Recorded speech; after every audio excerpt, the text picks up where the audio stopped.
What's up, everybody? Welcome back to another review. Today we are talking about What If Season 1 for Marvel Studios. This came out back in 2021 during COVID. We're all at home. We're all watching Disney Plus shows. We had just watched WandaVision, Loki, Falcon Winter Soldier. I believe it's now up to, August of 2021 when this comes out. And I really liked this show. Although, if it was in live action, I think it would be way cooler. I'm just more of a live action guy, I guess. But I still think in animation you can get away with a lot of things that just are seemingly impossible in live action. So let's just go through it. What if Season 1 had 9 episodes? I think they took away an episode, so they was originally supposed to be 10, but they were like, let's put this on to Season 2. Which I think was a Gamora killed Thanos episode. So, there was a lot of Thanos in this season already. So they kind of, I understood what they did. They kind of just were like, all right, let's focus on other things. Let's focus on the Guardians of the Multiverse, which is cool. So episode 1 was about Captain Carter. That was cool. Episode 2, T'Challa's Star-Lord. That's cool. Episode 3 was about Fury's big week. Hank Pym is the Yellow Jacket.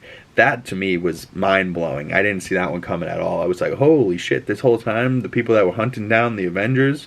I think that episode called "What If Earth Lost its Mightiest Heroes," and Hank Pym was the one that was killing them all off. That was just brutal. We'll talk more about this in a second. I'll go after I run down all these episodes. We'll discuss which one's my favorite and why, or which ones are my favorites and why. But episode 4 is probably a banger. One of the most banger episodes of this season. Episode 4, Doctor Strange. What if Doctor Strange lost his heart and not his hands? Devastating. That Doctor Strange is a beast. Episode 5, What if Zombies? Episode 6, What if Killmonger rescued Tony instead of Tony building an Iron Man suit in a cave from a box of scraps? He got saved by Killmonger. He happened to be in the area. I don't know if that would be better or not, but Killmonger, so you never can trust that man. Episode 7, What if Thor was an only child? Viva Las Vegas! Which is a funny episode, but thrown in there at the end, you're like, really? This felt like it could have... Episode 7, where Thor is an only child, felt like it could have been more like episode 1 or 2. You know what I mean? Like, they just kind of threw it in towards the end. Episode 8, What if Ultron won? Banger episode. And then the finale, What if the Watcher broke his oath? All interesting episodes. The T'Challa episodes are great because the last things that we get to hear T'Challa's Chadwick Boseman's voice on. So, it feels like the last thing in Marvel that T'Challa got to do, which is awesome. His look as Star-Lord was actually a little bit better. It's, he's got more purple. He's got more purple and golds going on. And he was just obviously better. Peter Quill was much more of an idiot, and this guy's a prince, so he's a badass. No matter what planet you put him on, he's going to be badass. And you put him out in space without Wakanda, he's still the man. And he brings the Ravengers together. He's a leader, he's just a good guy. Really love that guy. That's episode 2 is T'Challa. That's one of my favorites. Episode 3 is one of my favorites just because I didn't see Hank Pym coming. And because they make Mark Ruffalo Hulk, they pretty much animate the same scene that Edward Norton's Hulk had from The Incredible Hulk. And they make the face Mark Ruffalo and the voice Mark Ruffalo. And they just make the scene him. And they still have the same Betty Ross and the same environment, which I love. But then they throw you for a twist where you think he's about to go over and kick Blonsky into a tree. Nope, he ends up getting bigger and bigger and bigger, and his head just keeps smaller and he's bigger. And then the Hulk just blows up in front of us. Just blows up, just absolutely gets so big that he blows up. Hank Pym, you killed Bruce? That's crazy, man. That episode was nuts. I didn't see it coming at all. And that's what if Hank Pym decides he wants to kill all the Avengers. What? Nuts. Episode 4, Doctor Strange's episode, is probably my favorite episode. This one is so badass. But because this Doctor Strange comes back later in the season, is probably why maybe that episode is my favorite, but this one is probably a 5 out of 5 episode. And it's really good. It's really crazy. It's kind of spooky. It's good to watch around Halloween time. And good to watch right before you watch Multiverse of Madness. I found it very interesting. This cloak that he has, he's just like the more evil. Like, our Doctor Strange isn't necessarily a great guy, but this guy is that Doctor Strange if he went, let's slide that slider up to 100 on the evil scale. You know what I mean? Like, they just went, oh, let's make this guy super fucking evil. And he is. He's so evil. He's super powerful. Way more powerful than you'd think. He's doing this all for Christine, and poor Christine just doesn't live anyways. So he's just stuck by himself. Episode 5, Zombies episode. You get a zombie Tony Stark, zombie Captain America. And then to end the episode in Wakanda, you get zombie Thanos with 5 stones ready to rock and roll, looking for that last stone. Oh, God. That is not good. Not good at all. So, I believe there's a project coming out called Marvel Zombies that will probably tell this entire movie. I would love that to be live action. A live action kind of like Walking Dead, The Last of Us, zombies, but set in the Marvel universe. That just seems cool to me.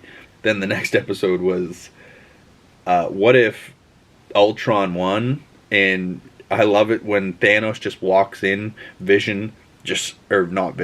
Ultron at this point, because it's Vision because he fails, but because he wins, Ultron succeeds, and it's the same Vision body, but now it's the conscious of Ultron's in it, which is just not good at all. But Thanos walks through a portal with his stones, and Ultron just slices him in half, and they show him just like peel apart like 2 pieces of bread. Like, oof. But when he finally gets his full suit up, and he's like this fully powered up Ultron, it's crazy. It's badass. And then we see him literally take a bite out of a planet like Galactus. He looks like Galactus right here in this image. Like, this is nuts. And then the final episode, what if the Watcher broke his oath? We see the Watcher get like this suited up, like he's got big power. I really love Jeffrey Wright as the voice in the role. But he has to put together the Guardians of the Multiverse. And this is like his Avengers is Captain Carter as Captain America. Thor, obviously not our Thor, but Thor with a science tattoo on his arm. And he's yelling Viva Las Vegas, which is just hilarious. You got Gamora in Thanos' armor. You got T'Challa, Star-Lord. And then you got Black Widow that survived. And she's like the last person on her planet, which is, devastating for her because poor Nat, is the reason she fell in Endgame. This episode that we see the roles reversed, and Clint falls, and she ends up being the last person alive. It's tough.